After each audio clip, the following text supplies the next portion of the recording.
வீட்ல இருக்க மசாலா பொருள் வச்சு எப்படி வந்து பாஸ்தா வந்து சூப்பரா ரெடி பண்ணலாம் அப்படின்னு பார்க்க போறோம். வாங்க எப்படி செய்யலாம்ன்னு பார்த்துடலாமா? அதுக்கு வந்து ஒரு பாத்திரத்தில வந்து நான் ஃபர்ஸ்ட்டு மக்ரோனி வந்து கொட்டிக்கிறேன். சில பேர் இது பாஸ்தான்னு சொல்லுவாங்க. நாங்க மக்ரோனின்னு சொல்லுவோம். ஸோ அதுக்கப்புறம் அதுக்கு தேவையான அளவுக்கு தண்ணி, உப்பு, 1 டேபிள் ஸ்பூன் எண்ணெய் விட்டு அத நல்லா வந்து வேக வச்சிடலாம்.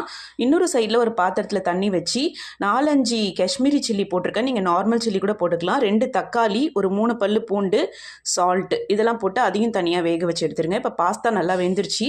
ஸோ பச்சை தண்ணியில் ஒரு தடவை போட்டிங்கன்னா ஒட்டாமல் வரும். அதுக்கப்புறம் ஒரு கடாய் வச்சு கொஞ்சமாக எண்ணெய் விட்டு வெங்காயம் சேர்த்துருக்கேன். இஞ்சி பூண்டு பேஸ்ட்டு போட்டு நல்லா வதக்கிடுங்க. அதுக்கப்புறம் அந்த தக்காளி பேஸ்ட்டை அரைச்சி வச்சுருந்தேன். அதையும் போட்டு நல்லா மிக்ஸ் பண்ணிவிடுங்க. கூடவே கொஞ்சம் கரம் மசாலா போட்டுட்டு சால்ட்டு தேவையான அளவுக்கு போட்டு நல்லா மிக்ஸ் பண்ணிவிடுங்க. அதுக்கப்புறம் வேக வச்ச பாஸ்தாவை ஆட் பண்ணிட்டீங்க. சூப்பரான பாஸ்தா ரெடி ஆயிடுச்சு. கண்டிப்பாக ட்ரை பண்ணி பாருங்கள் ஃப்ரெண்ட்ஸ். என்னோட சேனல் ஃபஸ்ட் டைம் பார்க்குறீங்கன்னா சப்ஸ்கிரைப் பண்ணுங்கள். பாய்.